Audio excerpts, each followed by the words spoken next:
for the type of energy only Darren McCarty and Neil Rule can give. It's time for Big D Energy, live on Woodward Sports. Join four-time Stanley Cup champion and legendary badass Darren McCarty and the golden voice of Neil Rule, Monday through Friday, 11 a.m. to 1 p.m., as they give their takes on all things Detroit sports. The number one midday show in Detroit is on. Welcome to Big D Energy.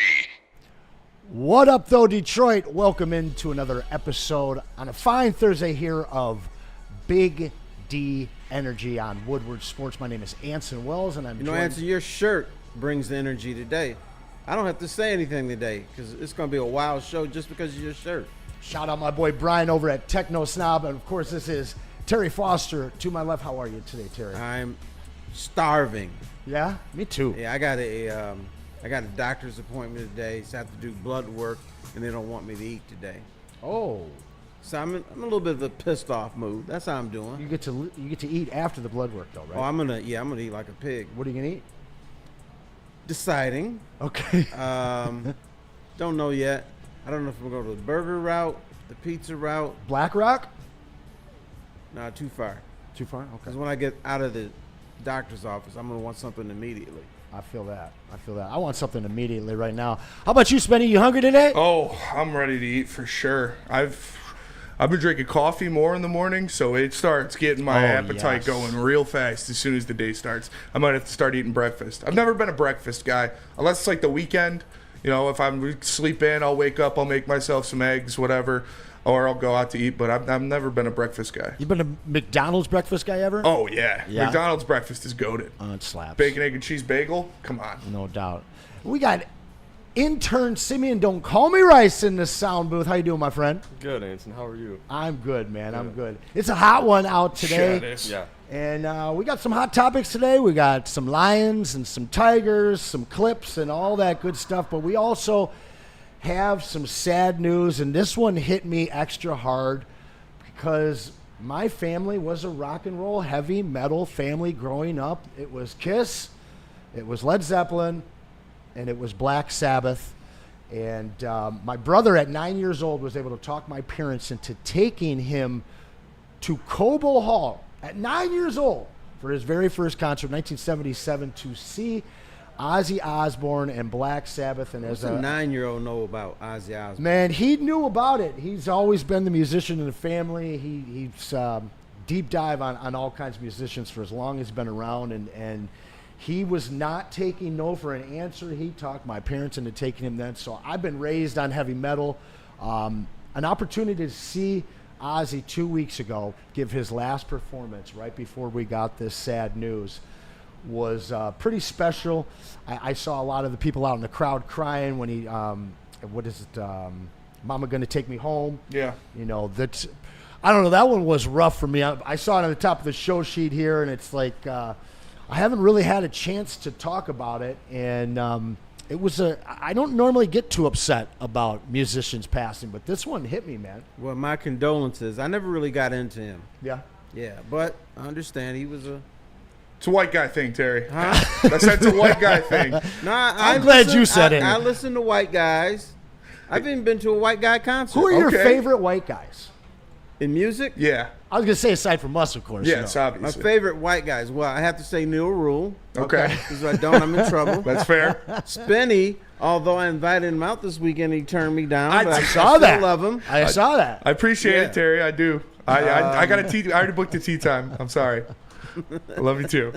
You, when you're wearing that shirt. I appreciate it. I appreciate it very much. No, I think they had me do this favorite white guys. I think I put down. Oh yeah, we did your top 5 white guys. Yeah. Oh, yeah?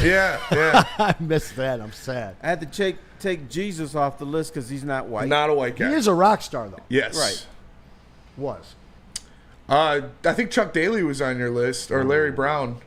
I hope Daddy Rich was on there. He was not. That's an omission, man. Well, no.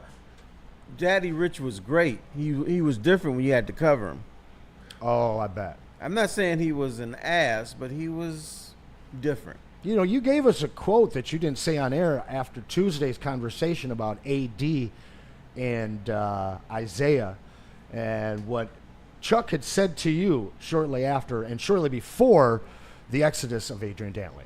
Yeah, and Adrian Dantley today still thinks Isaiah Thomas was the main reason why he got traded. And I'm not saying Isaiah had nothing to do with it. He probably did. But 2 weeks before the trade, when I ran to Chuck Daly in a restaurant in the Boston Hotel, I knew Dantley was going to be traded because they got into this huge argument during the game because Chuck Daly wanted to take Dantley out and he wanted to replace him with Rodman. Dantley would not leave the floor. And so they got into this huge argument. It was so bad that I even had to turn away. I was on press row. I'm like, I don't want to see this shit. So it was really bad. And then later that night, normally I never see the Pistons after a game because they fly out. But Boston Logan Airport had a curfew at the time. And Pistons-Celtics game lasted forever. They were like 18-inning games and stuff. So Yeah, they did. Anyway, so I ran into Chuck Daly. I said, "Hey, how you doing, Chuck?" And he started bitching about AD and the argument they had on the court. Because after the game, when we asked him about the argument, nothing to it. Sure. Just heat of the moment, blah blah blah. But then he let his hair down and he said, "We got to get this motherfucker the fuck out of here." You didn't print that, though. I can't. Of course not. Of course couldn't. not. That was just etched in my mind. For the people at home that don't know the Daddy Rich reference, Chuck Daly dressed better than any coach in the He NBA. did. And do you know where he shopped? Tell me.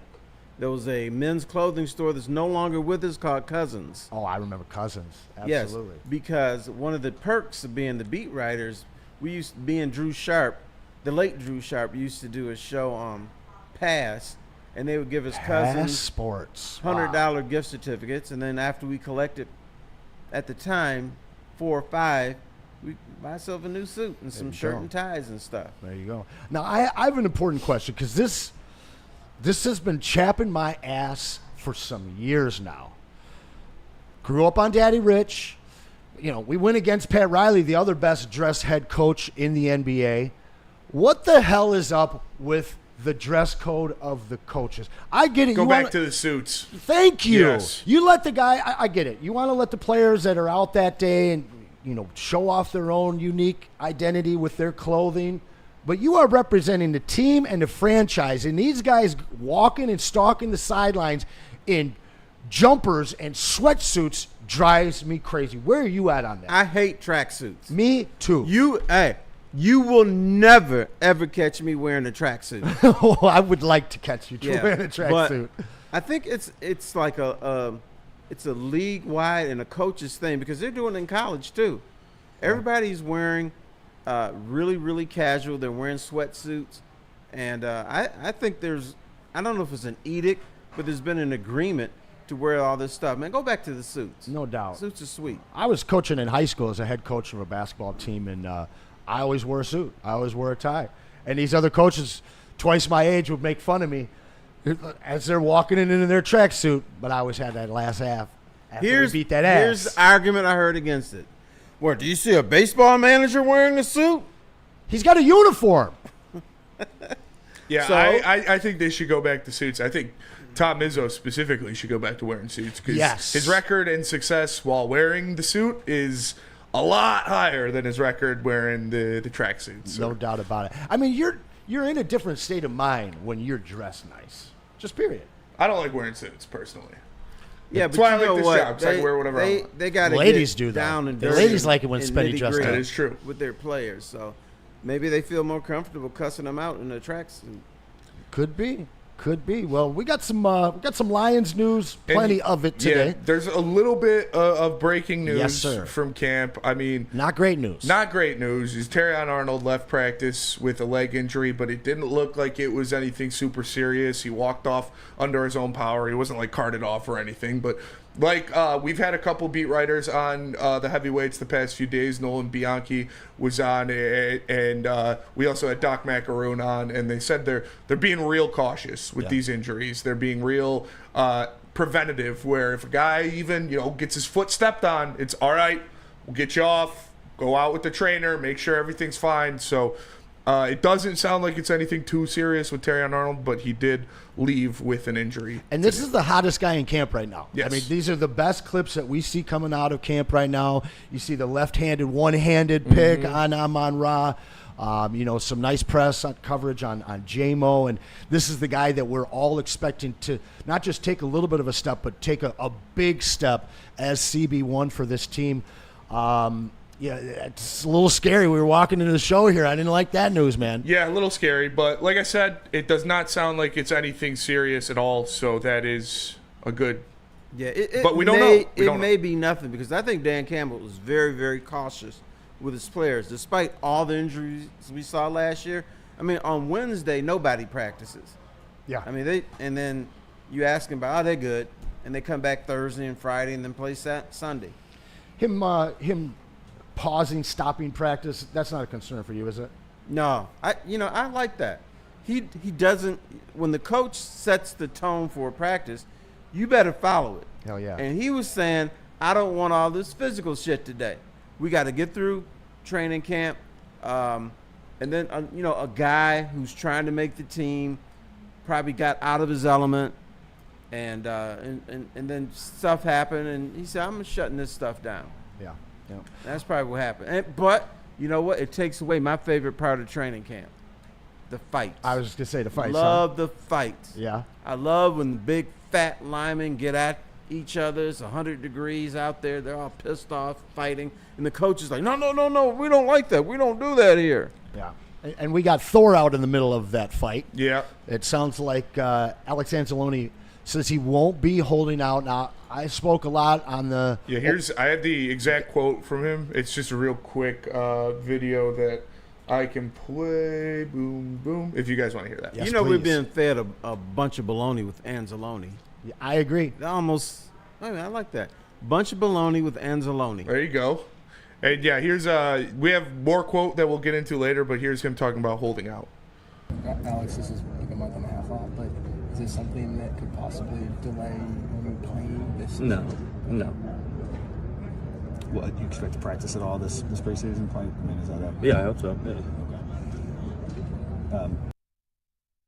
Pretty direct answer there where they asked him if he thinks that this will delay him playing at all this season. He said no, immediately. So. And that's the type of man that he is. We know what kind of player he is, Yep. but as the green dot wearing captain of that defense, I told everybody for months that I don't think that this extension is happening. I don't think that we're going to see Anzalone in a Lions uniform in 2026. And I know that hurts. That hurts a lot for fans to hear because he's been such a fan favorite here, and he's really improved as a player. Because when he came here, it was kind of a ho-hum signing. My thing is he's 31. There's about 8 guys on this team that are in their 30s that won't be on this team next year, sans Jared Goff. It's just not the identity of what this team does now. They don't sign older guys to long extensions. Well, unless that older guy can actually play. Or throw the ball. You're right. So just pay the man. The difference isn't that much.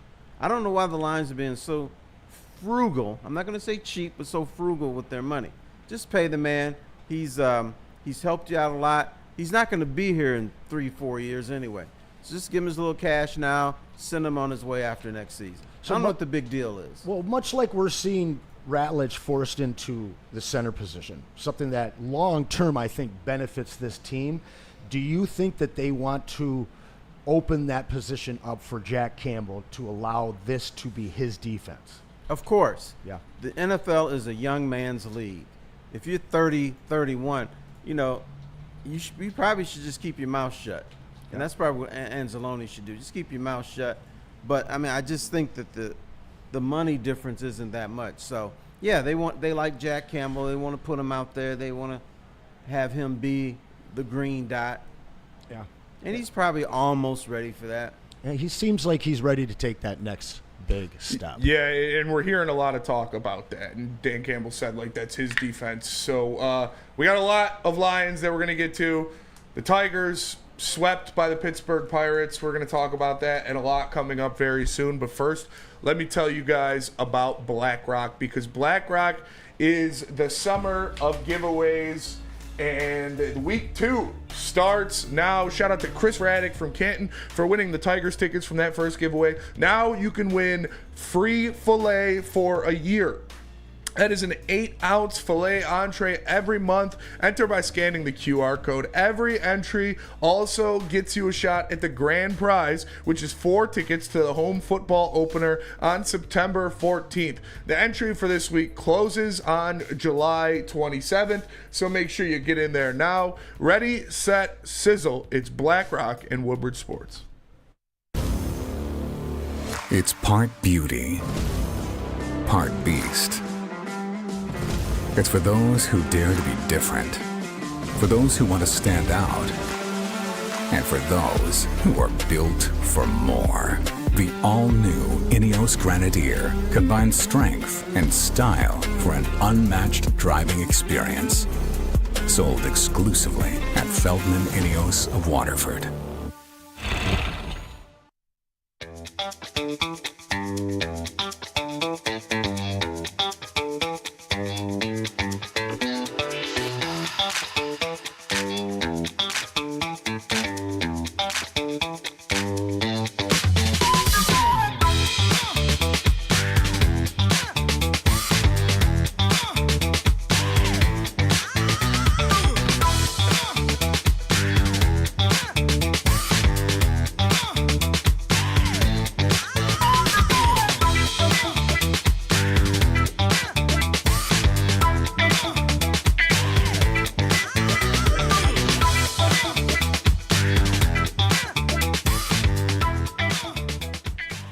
All right, get your fitness on this summer at Planet Fitness. The high school summer pass program allows teenagers 14 to 19 to work out free all summer long. This allows teens to prioritize their mental and physical health while school activities like sports and gym class are in recess. Since launching the program, Planet Fitness has invested more than $300 million in Wave membership dues to promote your health and wellness. They have locations all over Metro Detroit, so head on over to your local Planet Fitness. Welcome back to the Big D Energy Show. My name is Anson Wells. I'm joined here by Terry Foster, Spenny in the booth, and intern Simeon. It's time to talk Tigers, guys. And wow. Seems like the sky is falling a little bit right now. I think when we stopped the bleeding a little bit on Sunday with the Scooble start, people kind of getting a little bit excited again, saying, okay, we stopped the bleeding, but the bleeding continues. Spenny. Yeah, not great. Obviously, being swept by the Pirates is pretty embarrassing. They're one of the worst teams in the MLB, and the Pirates are the first team since the 1980 Padres to be swept by the worst team in the league, and then in the next series, sweep the best team in the league. That's a hell of a stat. Yeah, it's pretty fucked up. They literally just got swept by the White Sox, and then they sweep us. It's tough look. Nothing is going right for the Tigers right now, except for maybe Scooble and Tyler Holton. The bats need to perk up. Gleyber Torres is doing well. Torque had a couple hits, but as a whole, the offense has been awful, and they need to get out of it. Well, there's two disturbing things for me. One was the win. Tarek Skubal is pitching this fantastic game, right? And then you have to sweat till the end to win that game. Would you have sat him with two outs? No, nobody would have sat him except for AJ. AJ, right? But I don't get it. I mean, he was going up against a guy who just came up for the minors. Let him finish that inning, and then leave it to the bullpen for the last two innings. I didn't understand that move. The dude was just rolling. Yeah. And he can't face one guy. It seems like you're over managing at that point. You and I were talking yesterday, talking about the prep for this show, and I think we are both in agreement that when we look at this team on paper, the roster doesn't match up with 20 games over 500 with the best team in Major League Baseball. How serious is the regression that's facing this team right now? It's very serious. Batting average during this stretch, they're last in Major League Baseball. Yikes. On base percentage, they're 29th, so that's a little bit of an improvement. But I understand everybody goes through a slump, but you don't go from the best to the worst during these slumps. Overnight, too. Right. And then we have no idea when this is going to happen. Now, let me ask you a critical question, young man. They played the Toronto Blue Jays, red hot, right? Red hot. If I tell you the Tigers split the series against Toronto, would you be satisfied with that? I would. Absolutely. I mean, Vladdy's just come alive. He's smashing the rock.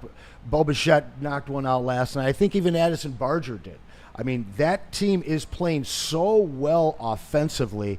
To get a split with really what's the hottest team in the AL right now. Obviously, they needed 4 errors from the Yankees to help them out last night. But this is a team that is absolutely surging. If we could split, even at home, I would absolutely take that. That's something that this team can build on because these last 2 series, there's nothing to take from them. No, that'd be a huge victory because, I mean, I don't care who the Tigers would have played the last week. They would have lost. Mm-hmm. They would have lost to the White Sox, lost to the Pirates, obviously, because it happened. But I just don't understand it. Second issue, A.J. Hinch was asked, did he light up his team? And he said, that's not the way to do it. You don't go into your team. You don't light them up like that. That's not the right thing to do. You know who else did it? Jim Leyland. Jim Leyland, a few years ago, they laid a fart egg at Comerica Park, and they were getting ready to go on the road to Oakland. He lit into his team, then told everybody about it. The Wizard of Woodward. Yeah. What approach do you like best? I mean, at a certain point, much like Dan Campbell stopped practice the other day, this isn't something you can do a lot. What the players only meeting, yelling at your team, coming down on them, taking them to Cedar Point, those extreme moves that you have to put in place and to stop the bleeding at some point, you only get a couple of them. So Hinch has to pick and choose his moments. I think, though, after getting embarrassed by Pittsburgh, that's that moment, right? I would have done it back then, at least on the plane ride back to Detroit. I would lit them up. Now and then you need to get spanked. Yeah. And I don't like that approach of just saying, well, guys, we're going to be okay. Just let's keep working hard. But I think you do. That's your job as a manager. Dan Campbell. We love Dan Campbell. Nice guy, right? He's always, rallying the troops. He lights them up. Yeah, absolutely. I mean, that's a quiet, I don't know if it's a secret, it's a quiet, but he lights his team up.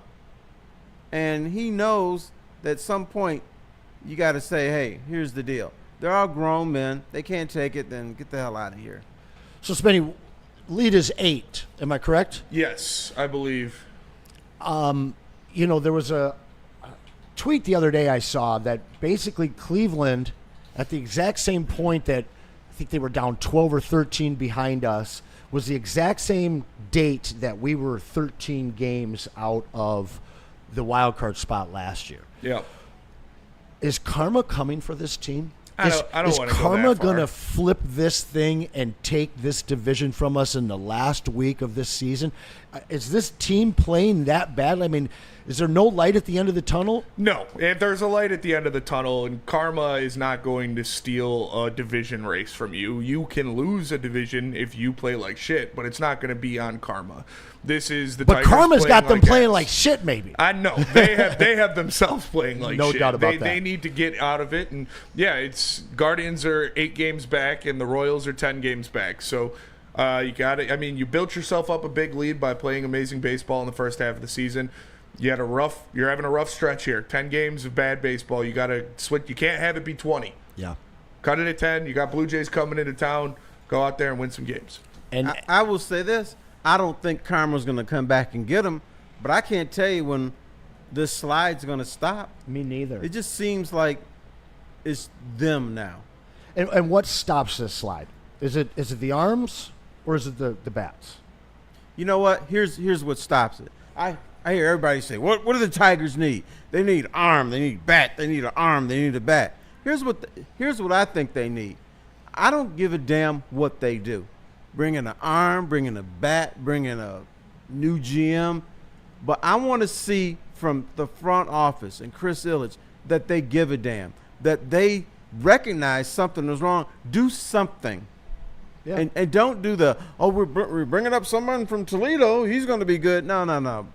Bring somebody into this locker room. I don't care if he's an asshole. I don't care if he has a criminal record. I don't give a damn what he's got. Show people that you care. Yeah. Because I tell you what, if they don't do anything, I guarantee you this slide will continue. And even if they get out of it, they're going to make this race awfully close. Because this team needs something, so give it to them. And give it to the fans, too. Yeah, it sure would have been nice to actually run away with one. Burning the super chat, karma owes the Tigers for 2010. I'm not going to disagree with that. Hey, guys, once again, I'm back here today, so we've got some cards that we're going to send your way. The super chat wheel we'll handle at the end, so get those super chats in. Of course, we'll read them. Do also want to remind you, this weekend, the Woodward Tigers live stream returns. Our very own Tigers and baseball insider Nick Koloff will be reporting live from Comerica Park. I'll be here doing the play-by-play, joined by Spenmo Rax. Yes, sir. First time working together, my friend. I'm pretty excited about that. Yeah, it's going to be fun. We're not working together right now? I mean, come on on. the desk, excuse me. I'm a little confused. On the desk. He's here. You're here. He's talking. You're talking. So this is not working together. That's true. I stand corrected, my friend. I stand corrected. Right. Well, listen, I know that we want the Tigers to be buyers at the deadline. That's something that we're about to get back into after we return from the break as we pay some bills. First, let me tell you about Feldman Chevrolet. Feldman Chevrolet is Michigan's #1 Chevy dealer. They've got 5 locations in Highland, New Hudson, Novi, Livonia, and Lansing. You see this month's deals on the screen. It's Feldman Chevrolet, Michigan's #1 Chevy dealer. Tell them that Woodward Sports sent you. Walk into any Lady Jane's Haircuts for Men today. Open 7 days a week. Sit back, relax, and enjoy precision haircut, scalp massage, hot leather neck shave, and hot towel treatment from one of our talented stylists. Step up your game this season and take advantage of our $20 haircut special. Scan the QR code and get your coupon today. Lady Jane's Haircuts for Men, the ultimate haircut experience. Open 7 days a week. Walk-ins always welcome. Lady Jane's Haircuts for Men. It's wicked awesome. Why do we fight? We fight to protect the innocent, to hold the powerful accountable, to bring the oppressors to justice. Why do we fight? We fight to secure and preserve our civil liberties, to get each and every one of our clients the justice they deserve, and to make the lives of real people just like you whole again. ThenFights.com. Welcome back to Big D Energy. We are deep in Tigers talk right now. We're talking Tigers slide, we're talking Blue Jays, but we're also talking trade deadline. And we all know and believe that this Detroit Tigers team, well, they need to be buyers when it comes to the trade deadline this year. I've got some names. I'm sure you guys got some names. There's obvious needs at this point right now. We need some help in the bullpen. Clearly, we need some relief help. All right, can I ask a question? Please. Who is we? Man, that's a great question. We might have to circle back to that one. Well, the Detroit Tigers need That's more like it. some relief help badly. They need some bullpen help, but they need offense as well. However, looking at these last handful of games, do they need starting pitching as well, Terry? You can always use starting pitcher, but to me, that's not the biggest need. These bats just go cold.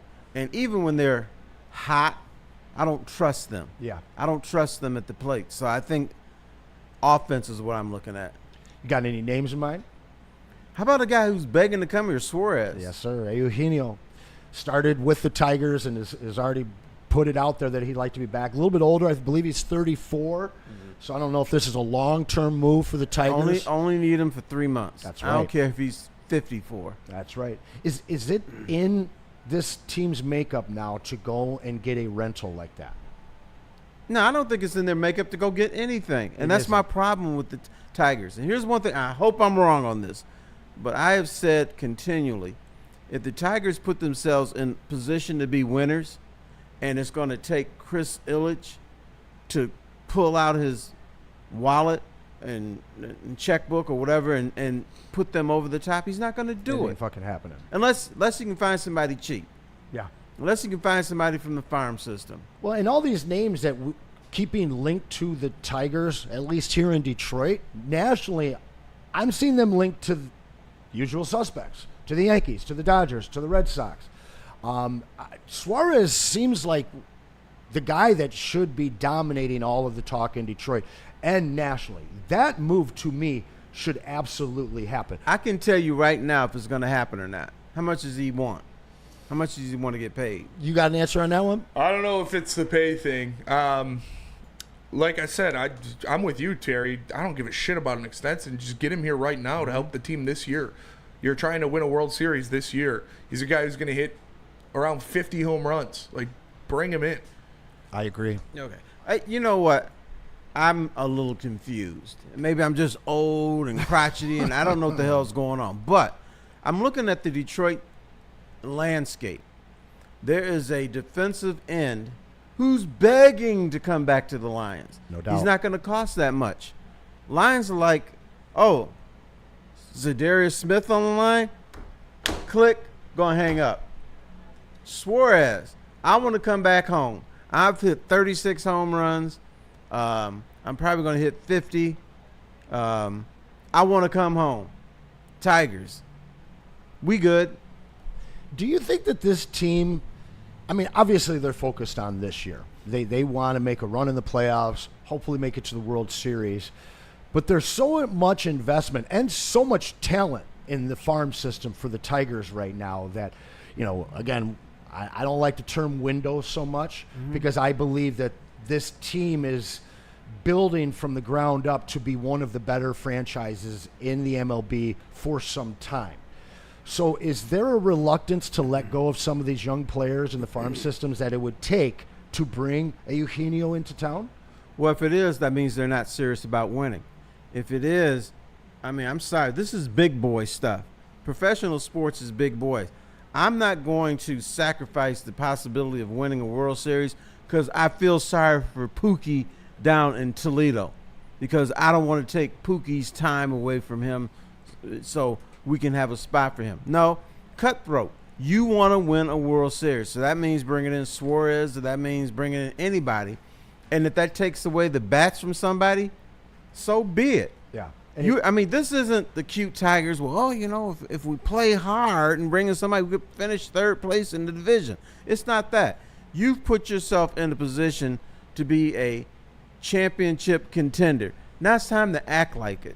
Yeah, and I truly believe it's just the difference between the father and the son at this point. Because if Mike Ilitch had this team, there'd already be probably 2 trades that have happened. That's true. But you know where the son learned this from? Mike Ilitch. Mike Ilitch used to be cheap. Mike Ilitch didn't want to win. Mike Ilitch was like, that costs too much. And then I don't know what happened to him. You know, what's the Christmas Story? Maybe one of the ghosts got to him and said, hey, Mike, you might want to try to win. And then all of a sudden, you know, he brings in Pudge Rodriguez and he's paying, you know, people he doesn't give a damn. So Chris Ilitch learned this from his dad. And for you, the younger people either don't remember or never learned that Mike Ilitch was a cheapskate too. He was. All of his money and attention seemed to go to the Red Wings through the 90s. And then there was like the Scrooge moment where some switch was flipped and all of a sudden I'm dedicated to the Tigers now. And whether it was that original team or him spending to bring in Prince Fielder, we have never seen any of that in Chris so far. No. If Mike Ilitch were here, and I'm talking about the old Mike Ilitch would have, you know, gone Chris Harris and said, hey, look, I don't know who to get, but I want a bat. I want a guy who can hit home runs. I want a guy that can hit doubles. I want a guy that can hit for average. I want a guy that's going to put my team over the top. Yeah. And, and some of this talk we're hearing, I think it's unfair to not Chris Ilitch, but to Scott Harris, that I think he's hamstrung. I think there's things he may have wanted to do and was rebuffed. Interesting. I want to talk about some more trade targets. I want to go to relief, Spenny. A lot of people talk about Eric Bednar. Got a chance to watch Aroldis Chapman give up a 6th home run of the year last night. The Red Sox are kind of in the thick of it. I think that's a name that's kind of drying up in terms of a trade guy. But where are you with Bednar? Would you like to see him here? Yeah, absolutely. Yes, you need more arms that produce swing and miss in that bullpen, and that's one that will do it for you. Now, obviously, Aroldis Chapman would have been the prize piece, but the Red Sox aren't going to move on from him because, like you said, they're in the heat. They're trying to stay in the playoffs. They're trying to take a shot at it with all these young kids that they brought up. So yeah, yes, I will. Anybody, the Tigers bullpen is 30th in the MLB in whiff rate. Like, you need somebody that has swing and miss in the back end of that bullpen. So I don't give a fuck whose name it is. Just bring somebody in here that misses bats. Yeah, some depth, more arms. And guess what happens when you don't have a high whiff rate? The opposing batter's up to the plate. He can have his eyes closed and get lucky and just send something over the fence. Yeah. If you don't have people swinging and missing, they're going to hit the ball. Sure. And sometimes they're going to hit the ball hard, and sometimes it's going to hurt you. Yeah, and either way, you're driving up pitch counts and you're churning through your bullpen at that point. I do want to go back to the offense because I truly believe that that's what ails this team. I'm pretty positive that they're going to pick up a relief piece or two, but everyone is so fixated on Eugenio Suarez. I don't think that we're going to get him. I for all the reasons that Terry just mentioned and the track record that we've seen with Chris Ilitch here, we're going to go bargain basement hunting, aren't we? Yeah, probably, and that's a damn shame. It is. You look at the people that are in the mix for Eugenio Suarez, it's the Yankees and the Astros and the Mariners. Like, if you want to win the American League, at the very least, you're going to have to bring in an impact bat. Right. That's what good teams do. Do you know why it's the same teams? Because those Yankees, Red Sox, Astros, even when they're having a shitty year, they want to pull out a miracle and win. Those are organizations that win, and they think about winning it all. Even if you got to bang drums and cheat and stuff, but you know what? They want to win. And so they're going to bring in guys, or at least they're going to make phone calls to guys. Tigers are going to sit on their ass and have everybody pass them up. It really seems like that. Spenny, do you have some bargain basement buys with bats that you would go after? They're talking about Ke'Bryan Hayes from the Pirates. That's someone that they've mentioned is, he is a guy who can play everyday third base in the field. His bat isn't great, but it's not terrible. That seems to be who they're locked in on. You don't really hear the Suarez talks or the Nolan Arenado talks. Yeah. It seems like a guy like Ke'Bryan Hayes is who they're focused on. I mean, it's another body. Anson, shame on you. What's that? You're falling to the trap. I said it again tonight. No. You said bargain basement. Okay. That mentality needs to leave here, Detroit. Small market, can't afford players. That's baloney. I agree. They can. These are billionaires we're talking about. Are you a billionaire? No. No, not yet. Okay, but you will be. And then I bet you when you become one, you're going to spend. I don't get geez, that's really expensive. We can't pay $30 million for a player. That's out of. You are a billionaire. You can put up $100 million buildings. You can do whatever you want. As far as infrastructure, and you can do whatever you want, but you can't pay $30 million for a player. I don't get that, and I don't get why we fall for the shit here in Detroit. I mean, you hear the fans. Well, Suarez would be nice, or this player would be nice, but too costly. Why? I thought the next generation was supposed to blow through the family money. Like, why can't we get Chris to get a little loose with his money? Because he's a businessman. True. And he thinks more businessman than a sportsman. He's kind of more of a developer than anything. Dude, you know those Tigers in Comerica Park? Yeah. He didn't want them there. You know why? Too expensive. Too expensive. The damn Tigers. What do they cost? Like $50,000, $75,000? He don't want to spend for that. So why is he going to spend millions on a ball player? All right. So are we saying at this point that Chris Ilitch is a worse owner than Tom Gores? Yes. And I mean, is that seems like blasphemy a year ago. Before he bought out Monty, before they showed some life in this last year, Tom Gores, to me, was one of like the bottom 5 or 10 owners in all 4 sports. Yeah. But now we're looking at a team that's ready to go make a play for a World Series, and there's just nothing. Because we've seen with Tom Gores, he's always had it's never been a money thing with Tom Gores. Say what you want about him in his whole tenure. If you could write a check to win a championship, he'd do it.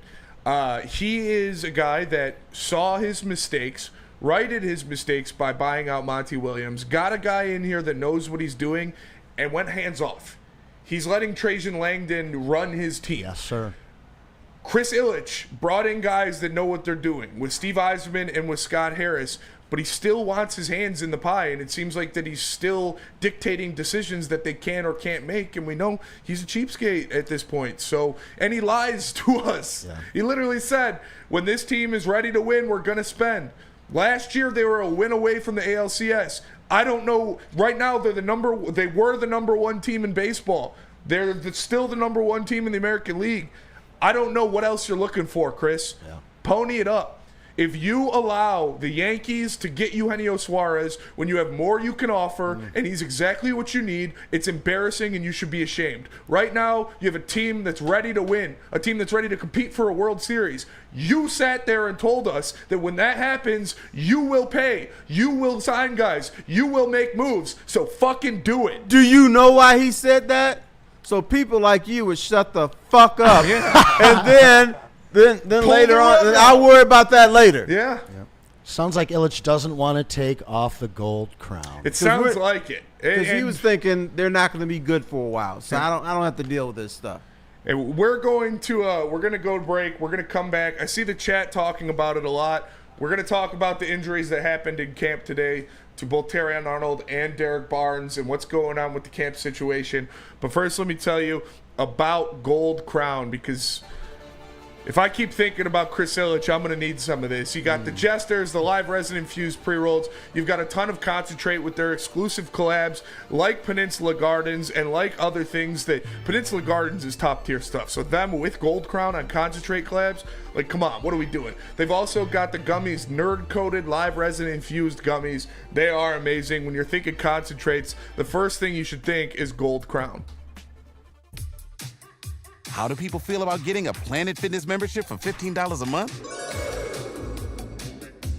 How do they like working out in a clean and spacious gym that's filled with equipment for every workout? And how about free fitness training in the judgment-free zone that leaves them feeling energized all day long? Join Planet Fitness today with the free PF app, online or in club, and start getting that big fitness energy for $15 a month. Big injuries, big news. Twice a week, Dr. Jeff Pierce from Michigan Sports and Spine joins Woodward Sports Network for the Injury Insider Report. Big D Energy Tuesdays at noon, and Ermanni and Edwards with Maz Thursdays at 3:30. Get expert analysis and in-depth breakdowns on the latest sports injuries from the man trusted by top athletes in the community, like D-Mac. Whether it's the Lions, Pistons, Tigers, or Red Wings, Dr. Pierce talks us through it all. Don't miss the Injury Insider Report with Dr. Jeff Pierce, your go-to source for understanding the impact of injuries on the games and players we love. Only on Woodward Sports Network. Scan the QR code on the screen or go to MichiganSportsandSpine.com to see if Dr. Jeff Pierce can help you. We don't like to brag that we are the toughest sports network in Detroit, but we do have a guy named Darren McCarty on our side. Woodward Sports. Lady Jane's Haircuts for Men open 7 days a week. Walk-ins are always welcome. Stop in, sit down, relax, get an award-winning haircut from one of our lovely, talented stylists. You can get a hot leather neck shave, scalp massage, hot towel treatment, all that wrapped into one in the King's treatment. Lady Jane's Haircuts for Men open 7 days a week. Walk-ins are always welcome. It's wicked awesome.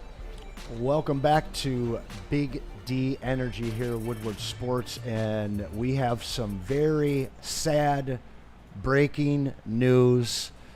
WWF, WWE superstar legend Hulk Hogan has passed away at the age of 71, and I am not going to lie, this one hurts. This one and Ozzy, which we kicked the show off talking about. These are two guys that I absolutely grew up with and adored. Your day's messed up. Adored both these guys. Now, I'll give you my Hulk Hogan story, and then I'll pass it around the room. WrestleMania 3. I was there. 11th row with my dad. I bet you were.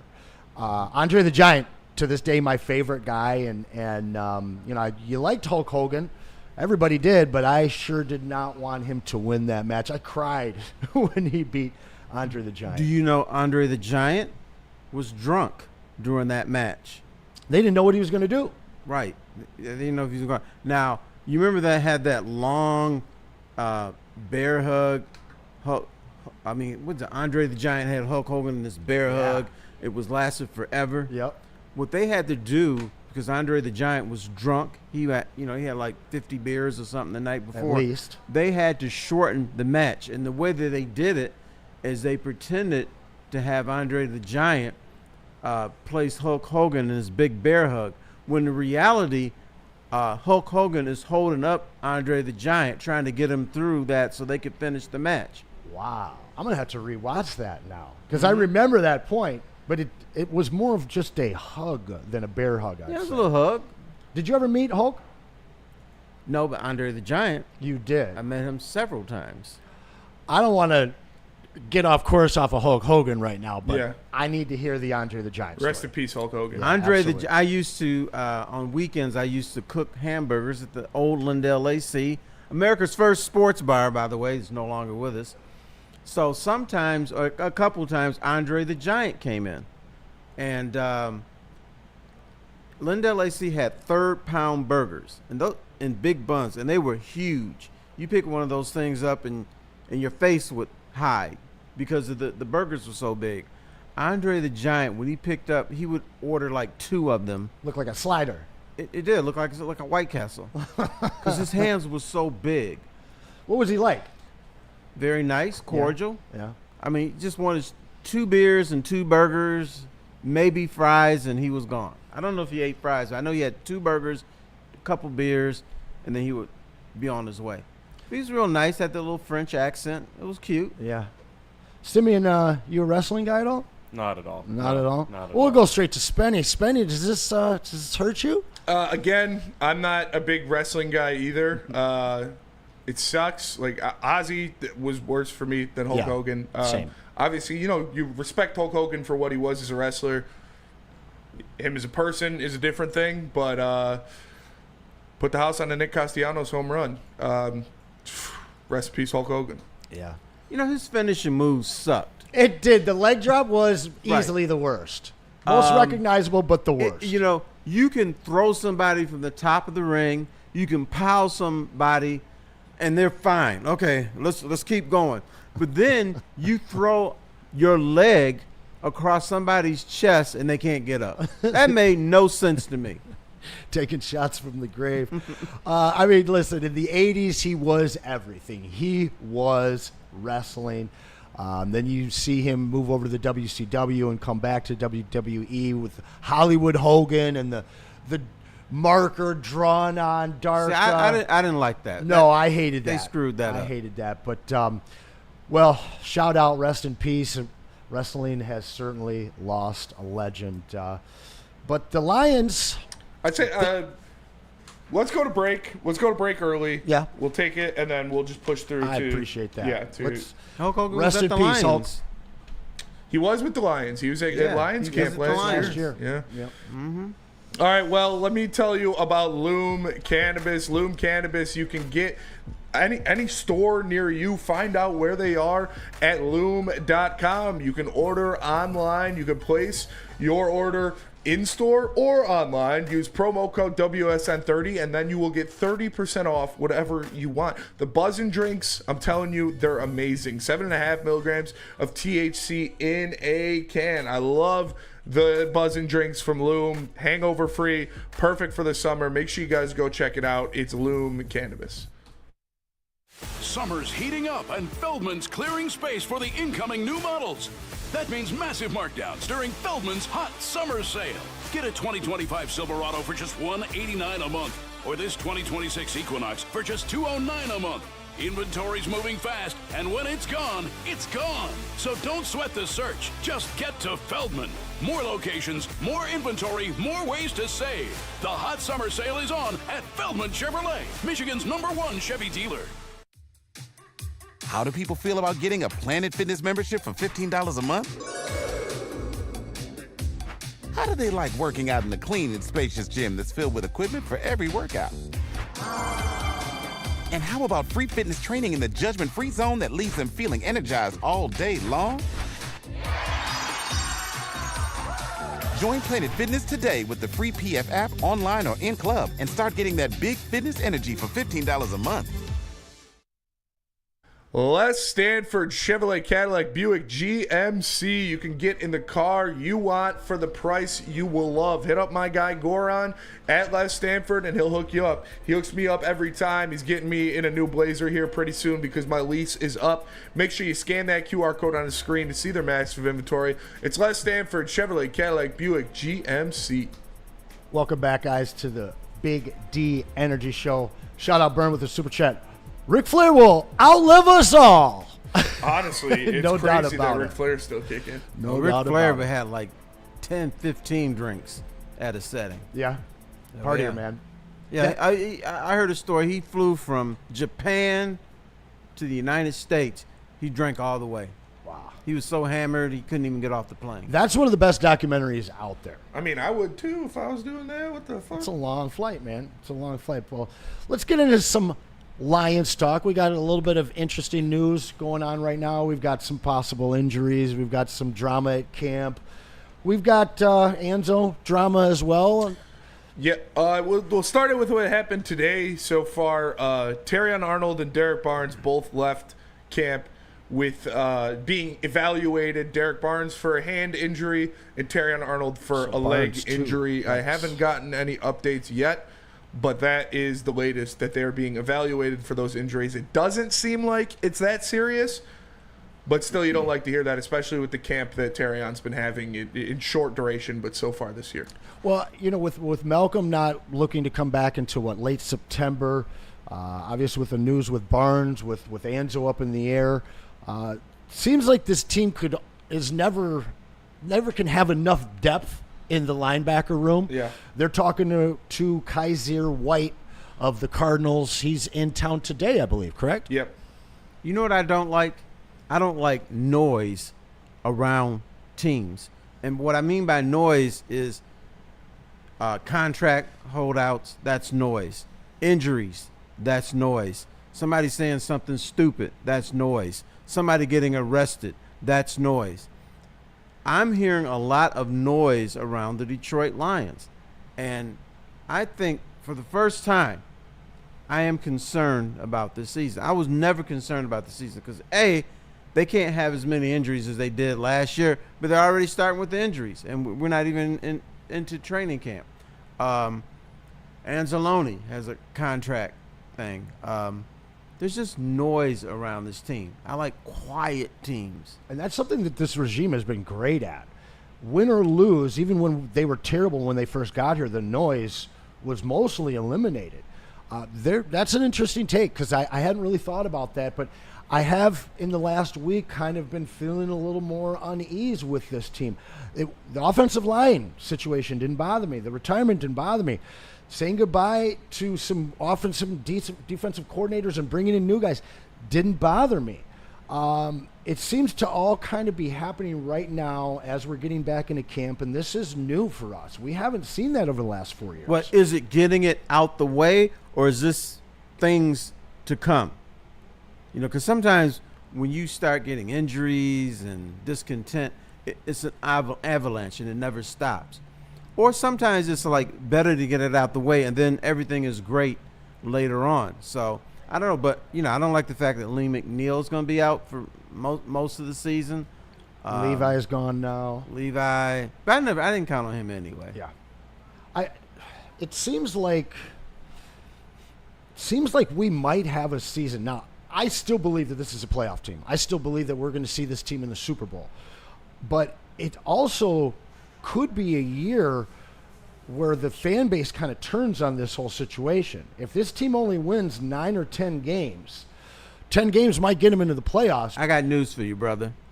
They could win 15 games again, and the fan base is going to turn on them to a certain extent. They're going to say, because of the Commanders, oh, yeah, they won 15 again, but this is fake. Wait until they get into the playoffs. They're not going to be able to beat anybody.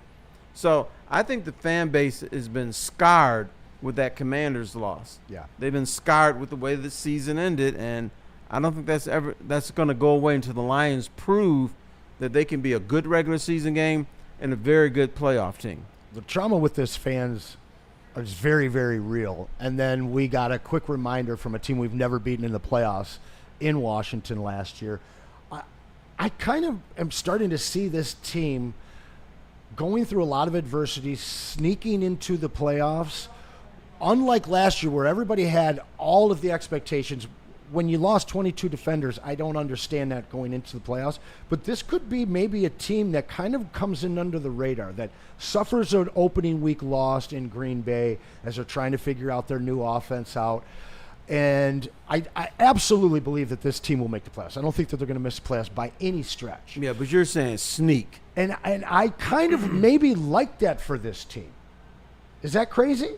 No, it's not crazy at all, because a lot of times what we found recently in sports, teams who are playing better at the end advance over teams that have better records. So we've been seeing that a little bit more than we usually do. But get in the playoffs, get a good seed, and then take it from there. Spenny, how would you feel about a 10-7 wild card berth for this Lions team? I'd be disappointed, but as long as you're in the playoffs, obviously it's much harder to win the Super Bowl if you don't win your division. We know that only 4 teams in the past fucking 50 years have done that. I don't know the exact stat, but I think it's just the Giants and maybe a couple other teams that have done it. So you want the home field advantage. You want, obviously, the first round bye would be nice, but we know that doesn't mean much. I don't really care how you do it. Just you got to get in the playoffs, and I still think they're going to win the division. I'm not worried about that at all. See, a first round bye does mean a lot. It does mean a lot when you don't have a defense, when all of your defensive players are sitting on the bench. That's fair. So that's the way I look at it. Yeah, to me, I see this young offensive line. I see a new scheme on both the defensive and offensive side of the ball. And then I see a crazy, crazy, shitty schedule that this team has to fight through.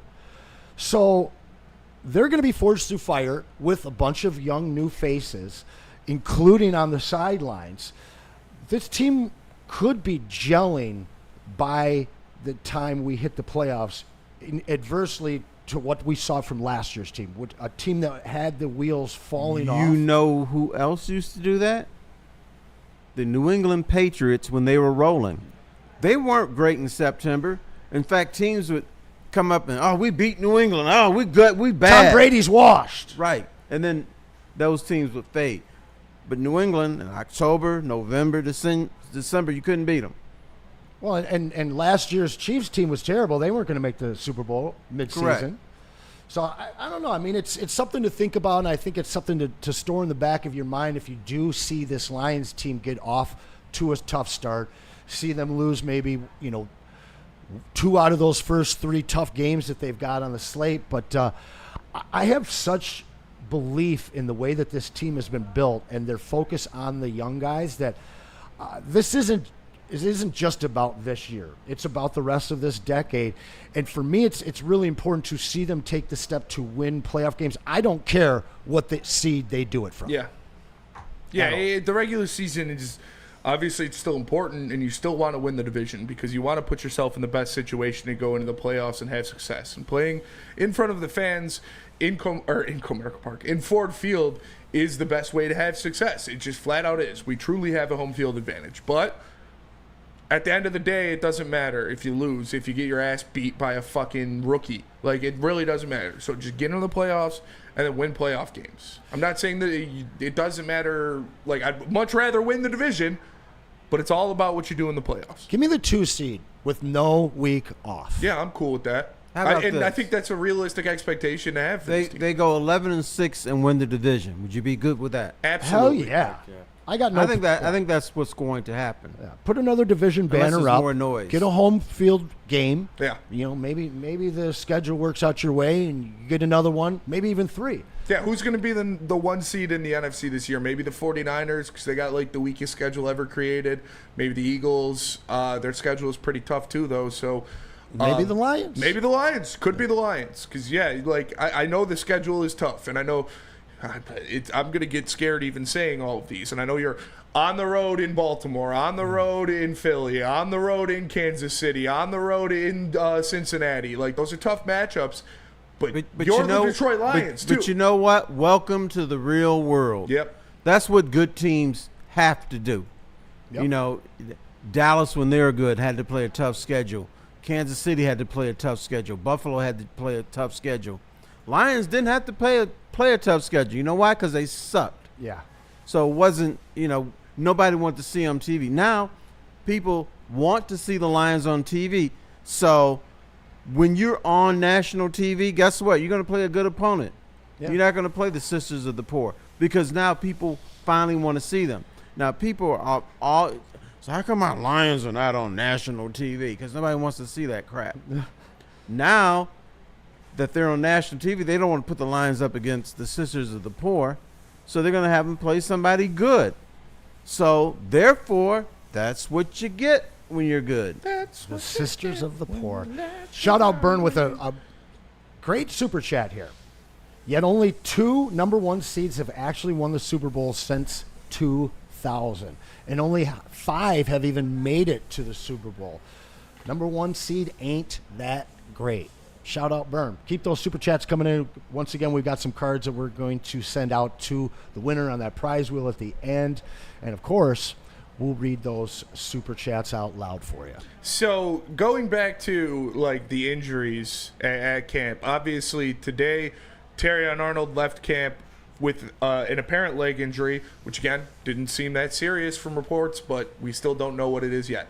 Derek Barnes, also same kind of thing, left camp with a hand injury. We don't know what it is yet. Didn't seem too serious. They both walked off under their own power and stuff like that. No, carts were involved. Bro, you know what you do when you have a hand injury? You put a little soft cast on it. And that's what it is. You just go and play. We've been told, I said it earlier, by Nolan Bianchi and by John McAroo and 2 beat writers for the Lions, that they're being very serious and very precautionary with the injuries so far in camp. Do these still concern you? But I feel like they're not going to be that bad. Hopefully, pray to God that they're nothing serious. But you still don't like to see it. No, I mean, you always see a little bit of this in training camp. I think what you don't want to see is more news like what we saw with Levi. Yeah. I am super curious, though. I think about this all the time. If you could take a present-day medical staff from a team and send them back in time to, let's say, 1982 to evaluate all the players on their team, yeah, and then say, okay, you guys all have to sit out because you've got this, or that, would anybody even be playing back then? No, absolutely not. I agree. That's very fair. Those guys were warriors. No, man. but some coaches treat their players different. Back then, the coach is like, oh, you got a broken face? I don't care. Put the helmet on. You're playing. You get a face. It was a different mentality. We're going to give you a visor. It'll be fine. Right. Put a little Vaseline on it. You'll be cool. Well, we are. Oh, what did they? Oh, it rub dirt on it. Yeah. But that was a different time. But now, and I don't want to use the word pamper, but you have to treat athletes different now because they're all commodities. They're like corporations. You want to get as much out of your athletes as you can. Back then, it was like, who gives a shit? You injured, we need you, so you get out of here. We shoot them up and send them out. Intern Simmy, did your parents ever tell you to rub dirt on it? I can't remember a specific time, but I'm sure there was. I got a pretty good story. It's not about me. It's about my dad. Yes, so please. My dad, he used to ride a motorcycle. He hasn't anymore. It's been, by the way, if you're trying to buy a motorcycle, it's technically an antique. It's like an 86 Honda Shadow. Pretty nice. But he was riding his motorcycle, and somebody ran a red light, like when he was riding through the intersection, and almost cut him off, and he ended up wiping out. And this thing is a horse. Like, it's 1,200cc bike. It's like 1,500-pound bike. And it landed on his leg, and it shattered his ankle. And he got up, and like there was a cop there or something. The cop helped him get the bike off of him, and he was talking to him, and he asked the cop, he's like, I got to take my bike into the shop. It was like scratched up the gas tank a little bit. The cop's like, I mean, I respect your priorities, but you should probably go to the hospital first and check. He's like, no, I got to go there. So he goes to the shop, his bike gets fixed, whatever. That night, he goes to a wedding with my mom. My parents were still together at this point. And he dances at this wedding all night, goes home. On a shattered ankle. Has to cut off his shoe because his ankle is so swollen. He goes to the hospital the next day and has to get a plate and 3 screws in his ankle because it was completely shattered. Oh, that's really old school. But he went to a wedding and danced on it all night. Yeah, that's old Is school. that why you a badass, Spinning? I mean, yeah, I everything I get from my dad for sure. Amen, baby. Amen. I was gonna fight Spinny one day, and then he started telling his dad stories. Like, I ain't fucking with him. That's a smart move, Terry. That's a smart move. Back it up, Terry. Put it in reverse, Terry. When you get old, you get smart. In reverse. My dad used to. There's another story. I don't know. He's not gonna get mad, but he used to work very, very far away from his house. I don't know where it was, but like way, way far from his house, and he didn't have a car at the time, so Buffalo. he would go to like the train, and when the train was going by, he would jump on it and grab on to like the ladder on the side of the train car and ride the train car and then jump off when he was closer to his work. And That is a badass he man told me right never there. to tell my Nana that because she would beat his ass still, but rest in peace, Nana. But yeah, he told me he used to do that. I was like, dude, that's fucking nuts. One misstep, one misgrab, you're toast. Yeah. Yeah. Oh, I'm more thinking about the dismount. Yeah, that's true. Got to have good equilibrium. Yeah. Tuck and roll. Some serious balance. Yeah. Oh, the tuck and roll is probably what he had to do, eh? For sure. Wild. Wild. I know if I tried that, my wife would shoot me. Yeah. She said, "No, you're not." As I've gotten older, I've been telling my parents the stories of the shit that I shouldn't have done, that I nearly died, that I nearly got arrested for. I probably shouldn't have been telling them those stories, huh? Is there a point you get to, Terry, when your kids can start telling you stuff and you're like, oh, you're just stupid, where you don't get mad at them? No, I don't get mad because we used to do the same stuff. I'm not going to. Yes, I will. I lied. I'm not going to get down on them for doing stuff that I used to do. No, I will because it's okay for me to do it because I knew what I was doing. Yeah. Y'all dumbasses don't. That's right. I went through it, so you don't have to. Yeah. Right. Man.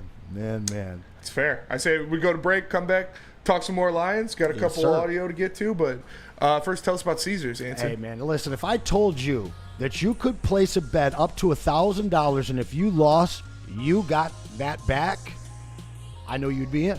Listen, scan the QR code right above my head, enter that Woodward 1000, and you're going to get that first bet. If it doesn't hit, you're getting it back. You get your deposit back up to $1,000. That's right, $1,000 back just for giving a shot. Minimum bet is just $20. Download the Caesars Sportsbook app today, the official sportsbook of Woodward Sports. Once again, use that code Woodward 1000 or just scan that code above my head. Why do we fight? We fight to protect the innocent, to hold the powerful accountable, to bring the oppressors to justice. Why do we fight? We fight to secure and preserve our civil liberties, to get each and every one of our clients the justice they deserve, and to make the lives of real people just like you whole again. ThenFights.com.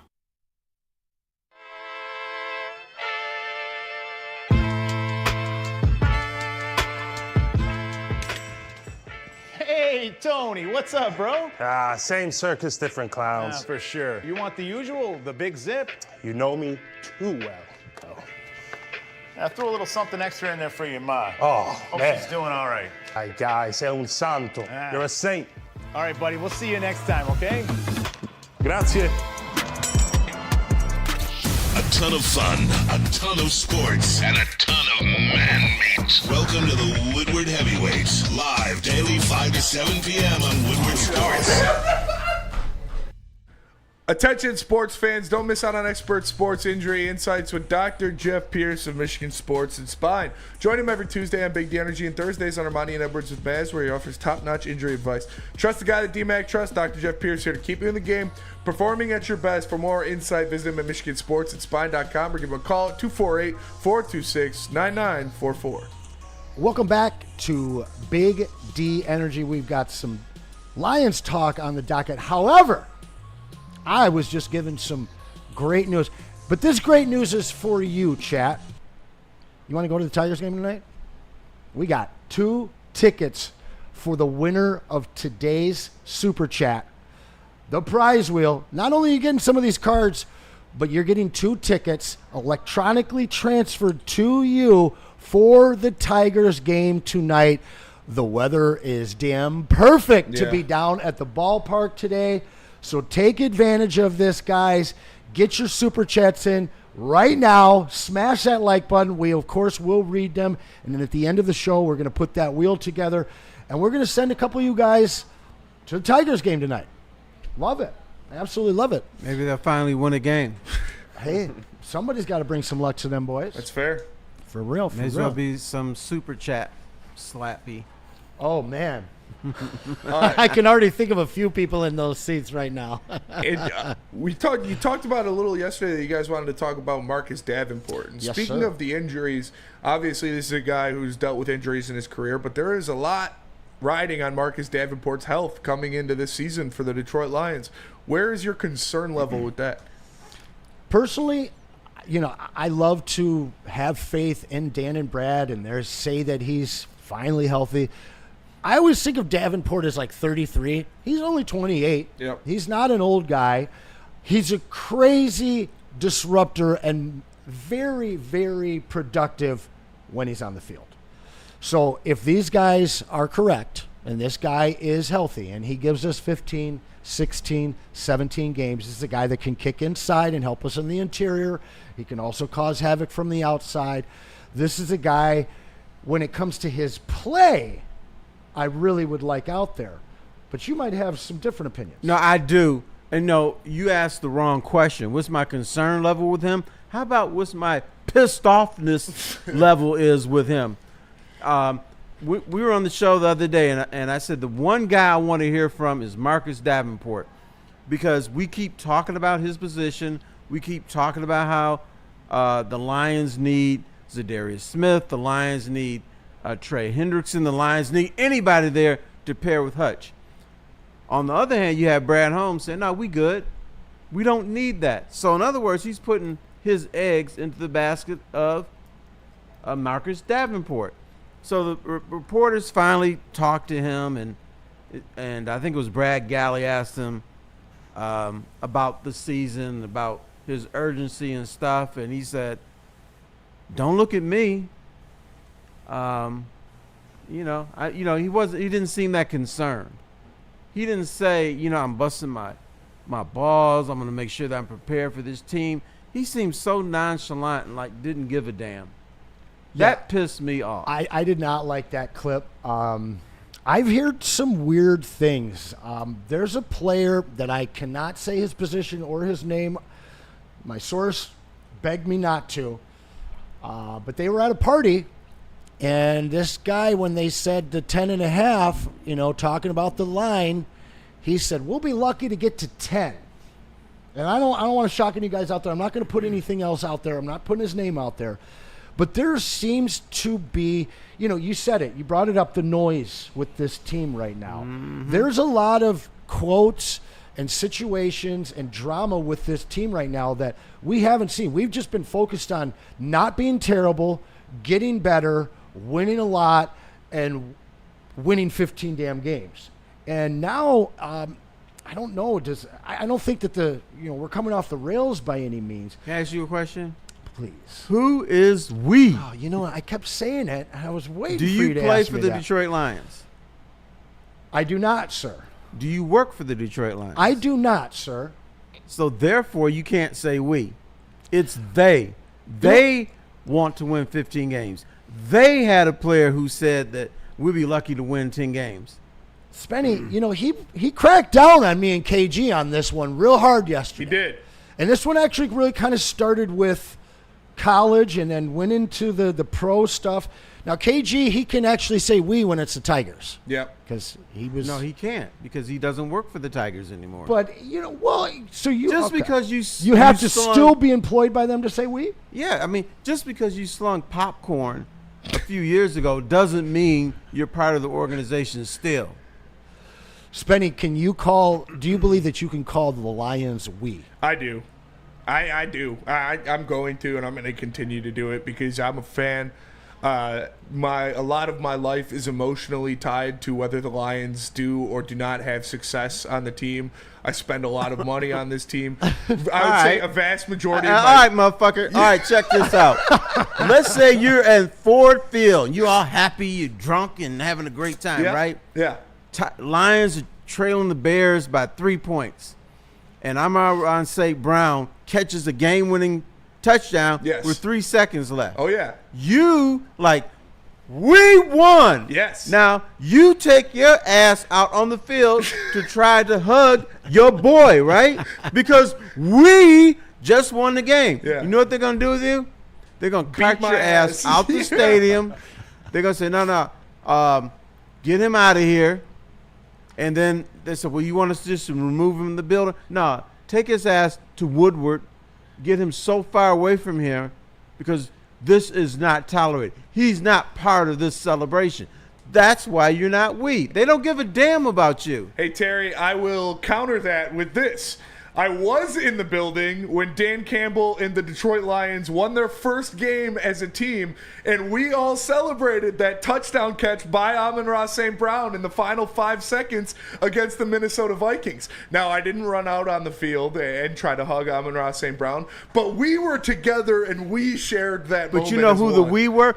We were the fans. Yes. We were not the Detroit Lions. You're not part of the team. Do you consider the bubble championship real? Every championship is real. Okay. Because there's nobody in there. They were by themselves. And to me, I discount the bubble because going on the road, going into a hostile territory, dealing with fans, having your own fans there, that's a big deal. I think the bubble was harder than but regular. everybody had to deal with that. Yeah. There's Everybody no was emotion there. in the building. That takes away from you as a player. But to me, we, like he just mentioned, is in full form when you are there helping your team by, yelling while the offense or the opposing offense is on the field, getting up and for them when they're winning and providing that energy. That's not we. The we is the 60,000 people in the stands. That's the we. You are not a member of the Detroit Lions. That is not we. Once again, you take your ass out on that field, they're kicking your ass out. So that's they and we. Here's what the Lions want from you. They want you to buy tickets. They want you to buy season tickets. And if you can't afford that, they at least want you watching on TV. They want you to buy a jersey or a T-shirt or a hat or whatever.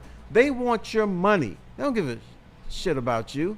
All right, so I mean, that's true. It's absolutely fair and super true. Now, but I don't care, Terry. I am a broken man. but can he? Now, what about Spenny when he's watching the Spartans? Can he say we?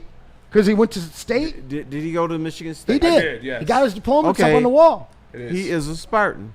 So you can say we. Hell yeah. Okay. Hell yeah. That's fair. So to all of you Wolverine fans that didn't go to Ann Arbor, you heard it here first from the legendary Foster. Stop using we. But they can still support the team. Certainly. They can still cheer for the team. Certainly. Don't say we. That's all.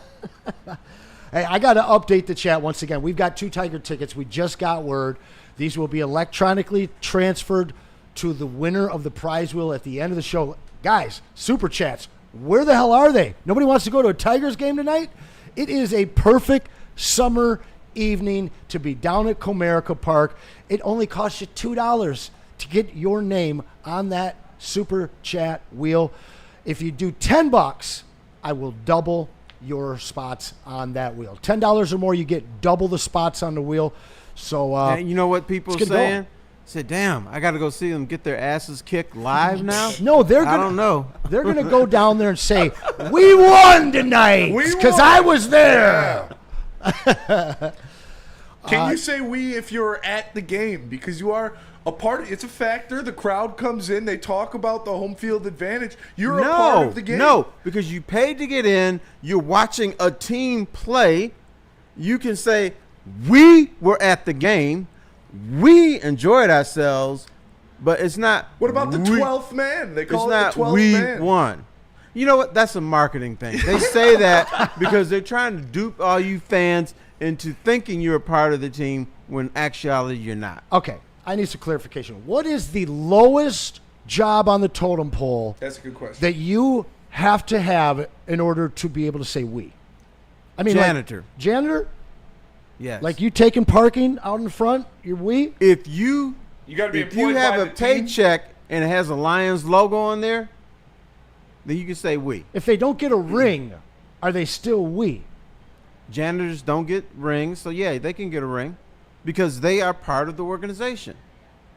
It's sort of like if somebody's from Detroit and let's say Detroit was in bankruptcy, you can say we were in bankruptcy because you are a citizen of Detroit. Now, I was born in Detroit, but I've never lived in Detroit. Burn. I vote for the U of M and MSU board during elections. I'm going to say we. Shout out to Scott Teslook for a man of many words in the super chat. He says, all right, back to the desk. I think Scott wants to go to the ballgame tonight. Hey, listen, Burn, I know that you said take me off the prize wheel. You can't make it. But we're transferring these tickets directly to you. Mobile. If he can't go, why are you going to give You it to got him? people that you can give them to. You could send them to somebody else. 100%. So you want to send your brother, your mother, your kids, your neighbor, you can do that. Where are we at, Spenny? We up for a break here? Yeah, we can go to break. Tell us about Ben Johnson, Anthony. Oh, man, listen. Tigers are going to be fighting tonight, and you want somebody who's going to fight for you, and that is exactly what the team over at Venn Johnson Law will do for you. You can visit them at venfights.com. But listen, justice, it does mean something different to everyone, but it's important that we all have it, and the Venn Johnson Law Firm is going to fight for you to make sure you get the justice you deserve. The fighter, Venn Johnson, check him out at venfights.com. Walk into any Lady Jane's Haircuts for Men today. Open 7 days a week. Sit back, relax, and enjoy precision haircut, scalp massage, hot leather neck shave, and hot towel treatment from one of our talented stylists. Step up your game this season and take advantage of our $20 haircut special. Scan the QR code and get your coupon today. Lady Jane's Haircuts for Men, the ultimate haircut experience. Open 7 days a week. Walk-ins always welcome. Lady Jane's Haircuts for Men, it's wicked awesome. Stop searching for a vehicle and start finding one. Les Stanford Chevrolet Cadillac makes it easy. We harness the power of multiple dealerships and own the biggest selection of GM brands in the area to get you the car you need. With the Les Stanford Group, you'll have access to 4 different dealerships, providing you with more makes, more models, and more choices. We're connected to more than 1,000 vehicles, and with so many high-quality CPO vehicles available, you'll find new car quality at pre-owned prices. You can start and end your search at lesstanford.com today. WoodwardSports.com and click on Shop. Get the latest in Detroit sports apparel and exclusive Woodward Sports gear. WoodwardSports.com can get the whole team outfitted. Love the Pistons, Red Wings, and Tigers? We got something for you, too. Shop online at WoodwardSports.com. Jars Cannabis, they are a household name. Tons of locations all over the great state of Michigan. Top shelf quality, unmatched variety, and they are priced for the people. Shop at Jars, shopjars.com, or go to jars_life on Instagram to see their deals. You can find a location at shopjars.com. Like I said, they're all over the place. They are a name brand. It's Jars Cannabis. Welcome back, guys. Big D Energy. My name is Anson Wells. I'm joined by the legend Terry Foster. Shout out Spenny in the booth and intern Simeon. I'm seeing a lot of wee stuff in the chat here. I think they all want to be able to use wee, Terry. I know. This is an argument I'm never going to win, but this is just the way I feel. It's tough. It's really tough to talk about a team that you love and like, and I got guys in here talking about that they've been following for 30 years. What the hell word do you use? You just switch the hard switch to they? No, you say they. You say the Tigers, the Lions, the Red Wings won. It's not you. You had nothing to do with that. You're right, because you brought up the point about going to the Nothing. game. You don't say we saw us. Hey. You say we saw them. Wow. If I'm going to the Tigers point. game tonight, I'm not saying I'm going to our game. Say I'm going to the Tigers game. He said when you go to the game, you don't say we saw us. You say we saw them. You don't say I'm going to our game tonight. You say I'm going to the Tigers game. Yeah. Good point. You don't say, hey, what are you doing tonight? Oh, I'm going to our game tonight. Yeah. I'm sitting in section You 340. do that. You go to our game if you're playing softball and you got on the little T-shirt. You going to our game. You don't go to Comerica Park and say, hey, I'm going to our game tonight. Are they our Tigers? You can say, but that's an emotional thing. Yeah.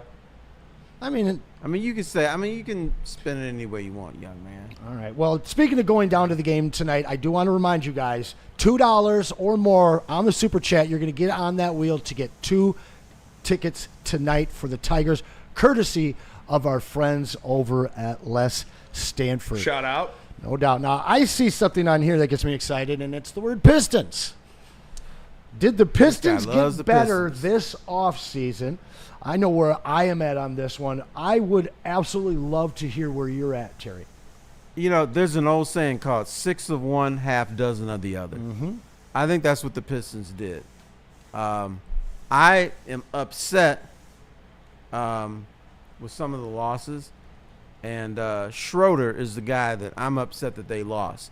They're not going to replace that because he played like a man. He had that attitude, like I'm gonna bust somebody's ass tonight. The rest of it, now Duncan Robinson, by the way, the Pistons, I don't think it's let's get better during the regular season. They need to bring in guys who can hit that three-pointer during the postseason, who can play with a masculinity during the postseason. I don't see that they brought that in. Yeah, to me, I look on the other side of it. I love what Duncan is compared to Malik Beasley. They're both great three-point shooters, but Beasley mostly looked for his shot. He looked for his offense. If he was hot, he was going to shoot it. If he wasn't, he was going to try and shoot himself out of it. I think that Duncan... Isn't that what good shooters do? Certainly, but if you can do more, which I believe that Duncan Robinson can do, than Malik Beasley, I think that instantly he's the second or third smartest player on that team behind Cade Cunningham. Okay, how come Duncan Robinson didn't play during the playoffs?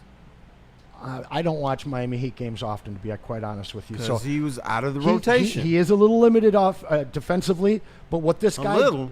Yeah, quite a bit. Excuse me. Let me take that back. Quite a bit. But what he can do in terms of high pick and roll passing... You know what? You know what his defense is like? Have you seen the commercial where the turtle is trying to slow down kidney disease, and the kid kicks the ball to him, and the turtle goes like this?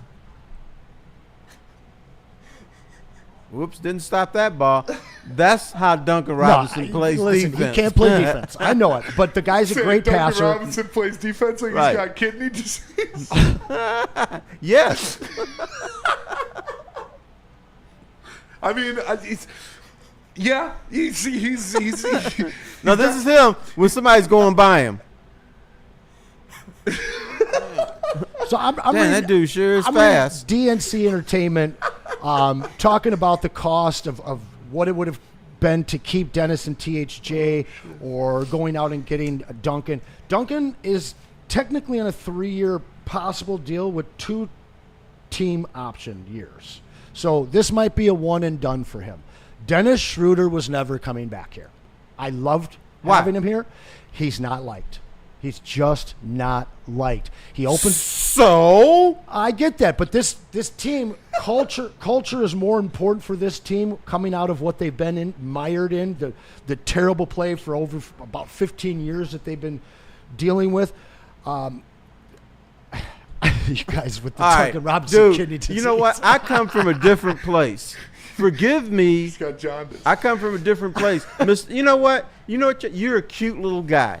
You're nice. You're lovable. You're energetic. I like you. Thanks, Terry. But I come from a different place. Here's how you got greeted when the bad boy Pistons. Good morning. Fuck you. Everybody didn't like each other. Mm-hmm. In fact, there were problems on that team that probably will never come out. And one thing Chuck Daly always said, winning covers a multitude of sins. Isaiah Thomas and Adrian Dantley weren't the only people who didn't like each other. They had problems on that team. But guess what? They were good. The chemistry worked somehow. And baseball, there's the Yankees never got along. But guess what? They won ball games. They won championships. Yeah, A-Rod and Jeter hated each other. Huh? A-Rod and Jeter hated each other, didn't they? Right. And then, the culture thing I get about liking one another and stuff like that, but you can take it too far. Schroeder was a dude, he was a motherfucker.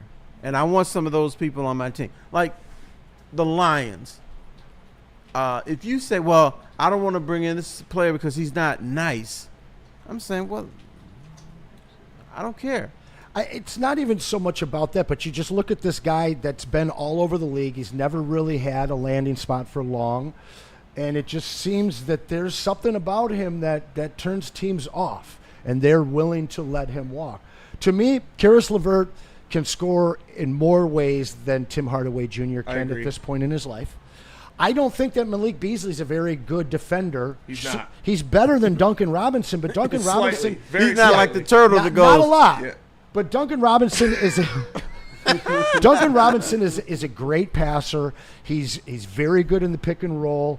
But you also look at Ivy coming back, and you look at Beef Stew coming back. If they don't trade him. Now let me ask you this: I don't think he's getting traded, my friend. Cam Thomas. A lot of talk about Cam Thomas and saying that the Pistons are the favorite to add him. Now I look at the kind of logjam that we suddenly have at the 2 and 3 spot. Who's we?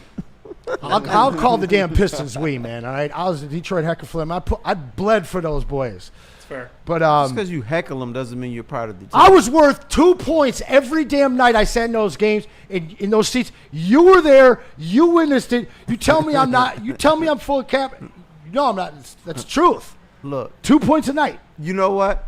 You know what you call a player who puts in 2 points a night? A 12th scrub. Man. The 12th man. I will be a scrub on the Pistons. And at the end of the year, you're going to cut his ass. I don't care about you and your supposed 2 points. So, okay, so like if you played for a team, like Isaiah can say he left here, you know? Like when you leave a team, if you played for him just one season, can you say we? Yeah, because he's always a Detroit Piston. Can Carmelo Anthony say we to the Hawks? Because he was technically on that team. He could, but he landed in Atlanta. It's something he wouldn't do, but he could. That's technically. Fair. Yeah. While he's My down dad's there. got a question for you, Terry. My dad in the chat says, Terry, I have 3 kids that went to U of M and 2 that went to MSU. He didn't go to either, but he thinks he could say we. Do you agree? He got money invested. Yeah. See, that's a tough one. I have say to, we about USC? Who? You. Or Stanford? Was it Stanford or No, USC? no, never, ever. No. Okay. Well, you're a Chippewa through and through. Yeah, I'm a Chippewa. I'm not a Cardinal. Fire up. That's fair. So I can't say we when we talk. I can say we are poor because of Stanford. Yeah. We wish we had more money because of Stanford. We are happy that my daughter got some type of scholarship because Stanford is not cheap. I'll tell you what, those motherfuckers at MSU love to remind me that I can say we because they call me at least once a month. And they're like, hey, Alumni Association. Colin, would you like to donate to the School of Com Art Sciences? Fuck no, I don't want to donate. I want to get back to the Pistons real quick here because the Cam Thomas thing is intriguing to me.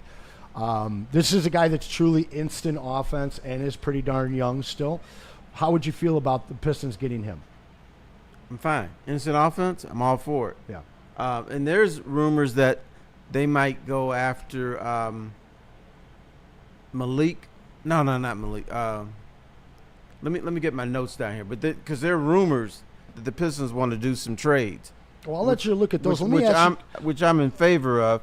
The Pistons are probably going to do more trading for their situation than Tigers will for theirs, and the Tigers are actually still playing and trying to win something right now. The Pistons are sitting on their ass waiting for the season to start. It's possible the Pistons could go further in the NBA playoffs than the Tigers do in the MLB playoffs. And I know that seems crazy, but I think I think the Pistons possible. are Eastern Conference bound. Eastern Conference final. This year? Should I say. Yeah, I do. I think they're one of the top 4 teams. You know, you look at what Boston had happen to them and Indy, both those teams are gone. Yeah, yes. You know, that's both fair. those teams are gone this year. The Knicks got better. They got deeper. All right, Mr. Piston, how would you feel about this trade? Jaden Ivey, Isaiah Stewart, and a 2027 second-round pick for Mikal Bridges.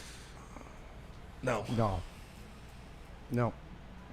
I like Bridges. I like what he could do, but I really saw something in Ivy that last year. And I know it was only about 2 months, but he turned the corner. Guy shooting 40% from the field, winning games with last-second shots, and just looks you mean like literally 40% from 3. 3-point. It's not 40% from the field, my bad. from the three, field is not from the perimeter. good. But no, this is a kid that he can get down the court in a flash. Easily one of the fastest players in the NBA, but he brings something different than we have with Cade. I truly believe that that's the 1-2 Batman and Robin combination that can take us over the top. We obviously need some other guys to improve and to grow. This is a young team, but I think this is a team that the way they play and the confidence that they're bringing into this season, I think we're going to see them in the Eastern Conference. I want to see it. I want to see Cade and Ivy play an entire season together, healthy. Because I don't buy the whole, well, they can't play together bullshit that we hear from people. They can. You just have to figure out, excuse me, how to use them. And one of my recommendations, nobody wants to hear it, I would stagger them with the way that they play. Yeah, I would probably start both of them. But during the course of the season, game, I would have Cade be my lead guard, and then sometimes 5 or 6 minutes or whatever, Jaden Ivey be my lead guard for this one reason. Teams have to adjust to you. Cade Cunningham is more deliberate. It's going to be more of a half-court game. Yeah, you're going to run a little bit. But then Jaden Ivey, I'm pumping that ball down your throat. So now the opponent's got to adjust and say, man, this dude wants to run tonight. So you have 2 different Piston teams coming out there and playing somebody. Well, that's what I think that they've added is they have an intriguing kind of half-court second unit now. But the young fellas on that starting lineup, and they can run with any team in the league, including OKC. And before we get out of the Pistons here and out of basketball, I got to ask you, I believe that OKC is on the precipice of a dynasty. Where are you at with them? I don't believe in dynasties. But, there's modern-day dynasties. Were the Warriors a dynasty? So I get it. Yes, they were. Steph Curry was different. Steph Curry caused basketball to change completely. And a lot of times it wasn't for the best, but he caused basketball to change. Steph Curry was in a different. Magic Johnson changed the game. Steph Curry changed the game. Michael Jordan changed the game. So that's why you got to put them at a different level, because they had kids. Magic had kids, selfish players passing the ball. Steph now has kids shooting the ball from 35 feet and making it now. So that's why they were a dynasty. Everybody in the chat saying dynasties are dead. Dynasties are over. I mean, we've seen, a league that, for 30, 35 years, we had, 6, 7 champions? 6, 7. Yeah, and then now we've, 8 or 9 straight champions in a row that hadn't won one or something like that, some crazy numbers. That is correct. Adam Silver, it's a parity league for him. Today, young fella, if you win 4 championships in 20 years, that's the modern day dynasty. Who's your odds-on favorite to win the NBA championship this year? I would say OKC, Fair but enough. whenever you say a team this early, that team's not going to win it. So when we know Boston is not going to win it, and a lot of teams are reshuffling them. But you know who people are going to say, and they're going to be wrong. They're going to say the Lakers, because they always say the Lakers, and I don't know why. I mean, they added some people, but okay, so now you're a second-round team at best. I mean, that is, aside from maybe Austin Reeves, that is the lowest effort lineup I've ever seen. You're going to pair Ayton with the Matador, Luka Doncic? Yeah, they added Marcus Smart. So that'll help. He's an effort guy, yeah. Speaking of the turtle in the commercials, this is Luka Doncic playing defense. Terry, do you know what they call his shoes? The Matadors. There's no way. I swear. His shoes are El Matador. I mean, read the room, man. I thought they called them lead boots. Look, dude, you're no longer telling LeBron James what you're doing in the front office, but now you got a fat guy out there. Or, I'm not gonna call him fat. He is fat, but a guy with a dad bod. Can we use that as a compliment? He's got a dad bod. And then when the playoffs start, this is him. I'm tired. Because Luka Doncic, during the regular season, this is a guy, and I've said this privately to myself, he can get off any shot he wants and makes it. Surely. But then later on in the season, the playoffs, he's, man, they still running? I'm tired. Mm-hmm. Can't we stop for a minute? I don't think Luka will ever win a ring as the number one guy. You know why? At least now. He doesn't think he's got a problem. Amen. He surely does not. That guy drives me nuts. That team drives me nuts, and I can't wait to watch them absolutely implode yet again.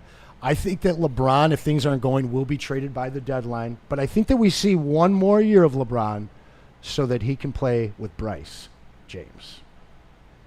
Oy vey. I know, right? Who cares exactly, Randall Smalls? Tell us about the morning show, Anson. Hey, listen.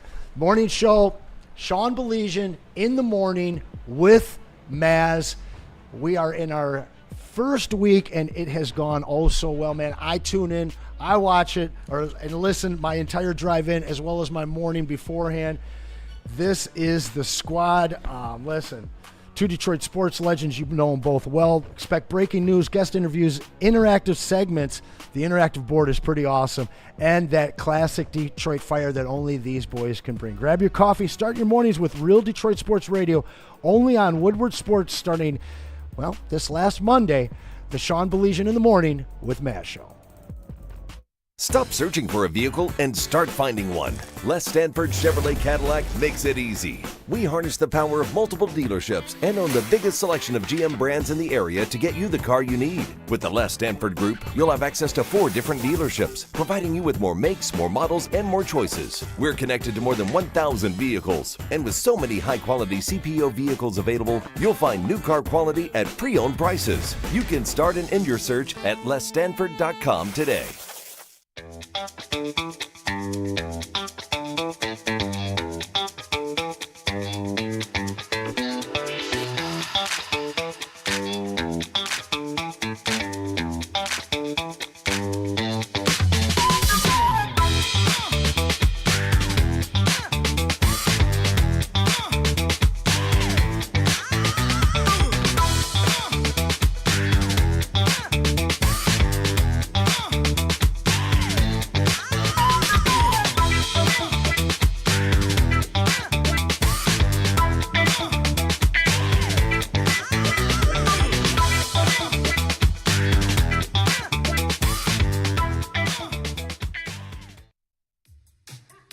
How do people feel about getting a Planet Fitness membership for $15 a month? How do they like working out in a clean and spacious gym that's filled with equipment for every workout? And how about free fitness training in the judgment-free zone that leaves them feeling energized all day long?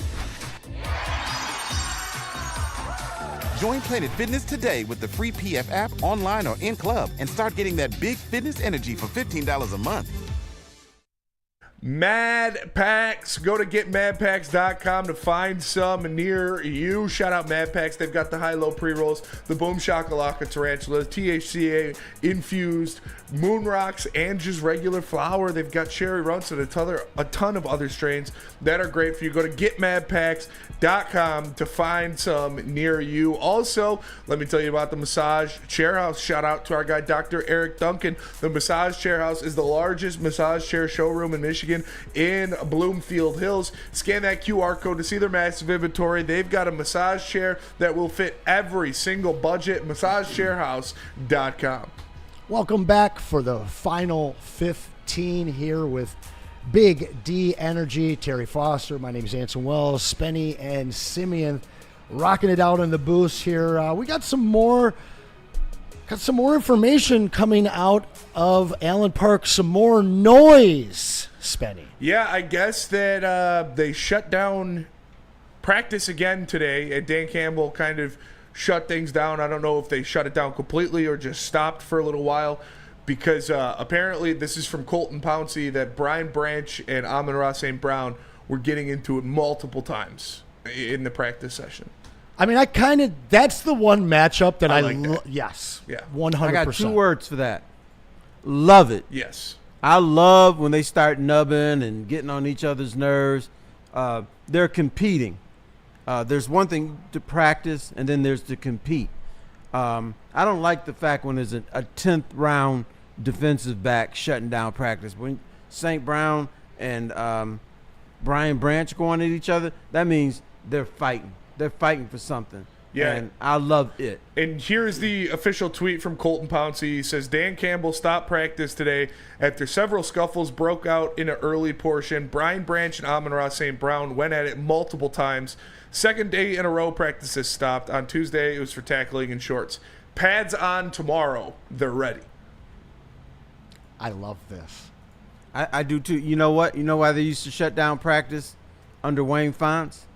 Because somebody didn't get a grape popsicle and was pissed off. So then they shut down practice because he wanted to fight because he didn't get the popsicle he wanted.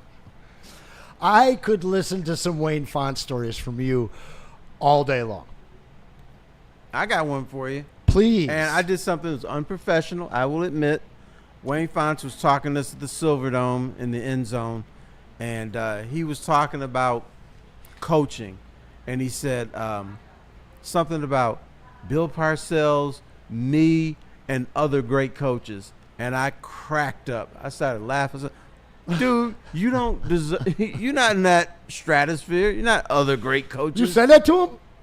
I said that to myself, Oh. but I laughed. I laughed. I went, psh. He was fun. He had a very high opinion of himself, but he did love his team. He loved his owner because Mr. Ford. See, he didn't call him Mr. Ford. It was a Mr. Ford. Mr. Ford is the best owner in the NFL. He's the tip of the top. And that's Wayne keeping his job. Wayne was interesting, man. And you know what he did to reward Mr. Ford? He filed a suit against him. Workman's comp. Right, he did. Right. Man, cocaine. Wayne That's how was much he cared about something Mr. else, Ford. man. Something else. Let's talk Taylor Decker. Spenny, what's going on there? Yeah, we got some audio right here. Here's what Taylor Decker said about new Lions and the offensive line. I think number one, the standard is the standard. We're expected to be one of the top offensive lines in the league. You lose big pieces, but we've put those expectations on ourselves, and put ourselves in a position where we're expected to perform a certain way. It doesn't matter if there's maybe a guy's out and there's a backup in, maybe there's a guy who's never started games before and he's in there and he's playing. The expectation is the expectation, and that's just really not going to change. And I think for me personally, especially as I'm getting older, I can't let myself waver from the expectations, especially in practice. I mean, this is the guy. This is the guy that's running the offensive line. This is the guy that you want the wings over these young guys at this point, right? Yeah. He's the gray bush on that offensive line, him and Graham. So, in other words, the show must go on. Yes. Exactly. And I want to quote my Aunt Margot, who would always say, "One monkey don't stop no show." That means it doesn't matter who's out there and who's got to go. The show must go on. I like it. I'll say that again for you. No, I mean, one monkey don't stop no show. I'm choosing to just jump right over that one. To me, this team's ready. I know that you're talking about noise, and it does concern me a little bit with these guys, but this is a veteran team now in terms of being together for the most part. Most of these guys have been together for 4 years, or at least the last pair. I think that we're going to see a little bit more of this stuff. I think that there's an unsettled energy with the Lions right now because they know that they let themselves down, they let the city down, whether it's because of injuries or because of bad play. I think that they just can't fucking wait to get to September. I agree. And plus, these are young guys. Let's say they take a step back this year. Well, they'll be back the following year.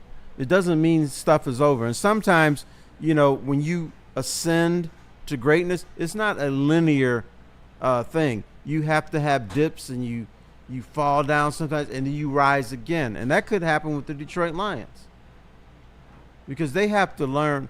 They learn how to go from bad to good. Now you have to sustain it. Now you have to deal with contracts. You have to deal with people being pissed off. You have to deal with people leaving when you're good. You have to deal with tough schedules. So this is the next step in being a Detroit Lion. The morning show, they were talking about, being good for a long, long time or just getting that one Super Bowl. You've been watching this team longer than any of us. Would you be happy with one Super Bowl and this team going back to their losing ways in complete obscurity? Absolutely.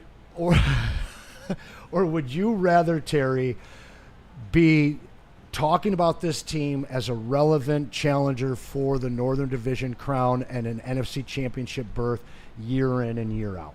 And they don't win a championship?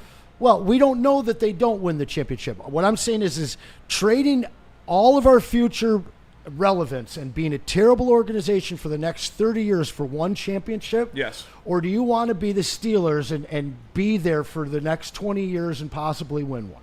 But the Steelers did win a championship. Exactly. I don't want to put this city through what it went through the last 60 years. But I'm spoiled. I want to see them win a championship, at least go to a Super Bowl. And even if you get your ass kicked, at least you got there. Let's stop this whole, well, everybody's made the Super Bowl except the Lions and like 2 or 3 other teams. It's time to end that. So I don't want this team to be the team that finishes 8-8 every year, makes the playoff now and then, gets their asses busted when they play a playoff game. This fan base doesn't deserve that. Yeah, see, Spenny, I already knew your answer, but I gotta kind of call you on this one because if the Lions won the Super Bowl this year, and then they went 4-15 next, or 13 next year, yeah, you're all right with that. Absolutely. And then the year after, absolutely, and the year after, absolutely, and the year after, absolutely, for the rest of your life. Yes. Because that's not true. Because you got a Super Bowl. I've already dealt with it my whole life up to now, and they don't have a Super Bowl. I would much rather be a team that wins a Super Bowl, and then whenever you suck, then be the Buffalo Bills. Dude, do you want to be the you Bills? You would be the most miserable motherfucker I've ever met. No, I'll come up to you and say, "Hey, Spenny, how you doing? Get away from me." Lions were 4-13 for a 3rd year in a row. Yeah, what about that Super Bowl? Yeah, that was 4 years ago. Yeah.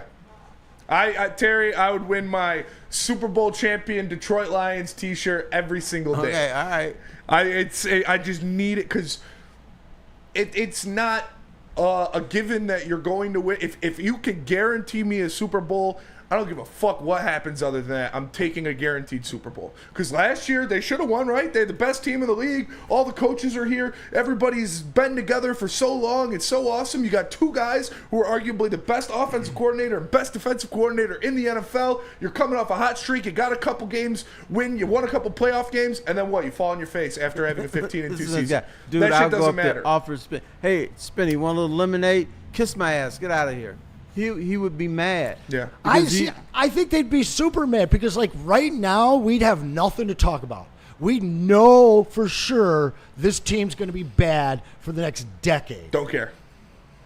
Well, I talk But- about where I but- talk about where I was on Woodward with some big tits in my face celebrating the Super Bowl because the Lions won it. Yeah, but you know what? Them tits disappear after 4 years. That's true. Then we got to. And by then they might be banana flips. And then Cade will win a championship for the Pistons. I'll be able to do it again. Now, you need a Super Bowl. I would do anything to win a Super Bowl. What about you, Smokey? I'll be honest, man. If I only had one championship ever to see again in this town, I'm such a Pistons slap that I can't say that I would have to have the Lions over it because I've already had actually Pistons. saw a Super Bowl in this town. We did before. Seattle against Pittsburgh. Ford Field. Some really good parties in that little 3-block corridor that they put together for a weekend down in Detroit, huh? Yeah. I bet you got some good stories from that weekend as well. All right, let's hit this spinning super chat wheel here. We're going to go ahead and spin it. Burn, if you win, I know that you can't go. If you want to pick somebody out of the, because you're probably going to win. Oh, no, EX, I think, is going to get it. Ooh, he almost won. Dante. Whoa. So if you want to let us know where to give that, because I know that you said you can't go. If you want us to transfer them to you want to find somebody to transfer them to on your own, that's up to you. Yeah, so I know EX is going to transfer tickets. It's up to you guys. Dante, let us know what you want to do. Can we have him email you? Yeah. You can tell him to shoot me a DM on Twitter or Instagram, and we'll work it out. Okay, Burn, just let us know what you want to do with those. If Or you want. Dante won. Dante won. What are you talking about, dude? That said Dante? I thought it said Burn. No, it said Dante. You just want to give the tickets to Burn because that must be I one of your boys. apologize, Dante. I didn't even look at it. I was watching the wheel on that. Dante, same thing for you. If you're going tonight, let us know. We'll get them over to you. Otherwise, you can transfer them, do whatever you guys want with Yes, Dante 151, you won. So shoot me a DM on Twitter or whatever, or Instagram, and I will. We'll get you the tickets. We'll send them right to your email. We appreciate you so much, Dante, man. You always bringing it in. You tried to chat. don't try to make up with him. Don't no. Dude, oh, listen, Dante's Dante my boys is getting, now. Dante's getting like a 20-pound box that I sent out a couple days ago. He's going to be real happy. That is my boy. I was just looking up there. I apologize, Dante. He tried to screw you, man. Don't fall for this. He didn't want to give you this prize package. I wanted to give it to whoever won it. Okay, pal. What are you doing tonight, Terry? What's the night? Thursday. You know what? I am going to have a fine meal. That's right. Because I'm fasting today because I'm going to go visit the doctor and get some blood work. Did you decide yet what you're going to eat? You had 2 hours to think about it. No, I don't know. It looks like it might be shrimp. Yeah. I'll tell you what, tonight, if you guys are going to the Tigers game or you're going to be downtown, I'm going to be hanging out with Mad Packs at the, I believe, let me see which bar it is. Real quick, blah, blah, blah. Tin Roof. So come on down to the Tin Roof. I'm going to be leaving right here from the show at 7, heading downtown to the Tin Roof. We're hanging out with Mad Packs. We're going to be passing out some product, talking some things up. And you want to run into promo. Spenny, guys. You want to run into him. Yeah, you're going to have a lot of fun. Come on down Tin Roof tonight. Chill with Mad Packs. Yeah, and then Spenny's a good time at the bar. No, Spenny's a good time everywhere. I do what I can. I'll be honest with you. That's the truth, man. That's the truth. And then you got something exciting happening tomorrow, am I right? Or is that next week? For what? His marriage. Don't you have somebody? Don't you have a special guest coming in soon? Soon, yeah. We have not ironed out exactly when either he's going to come in or I'm going to go to Allen Park or wherever. But yeah, Graham Glasgow has agreed to allow me to interview him in full Graham Glasgow cosplay. So we're working out the details of it, where it's going to happen, what the sponsors are going to look like, what's going to happen. But yeah, I'm going to be interviewing Graham Glasgow. He just told me he wants to get it done before camp's over. So awesome. Next couple weeks. And we'll let you guys know when that's happening. Stick around in an hour. Of course, the Braylon Edwards Show with Shep. And then from 5 to 7, none other than the heavyweights. For myself, for Terry Foster, Simeon, and Spenny, we thank you for joining us today at Big D Energy. Yeah, hopefully we can win tonight. We will.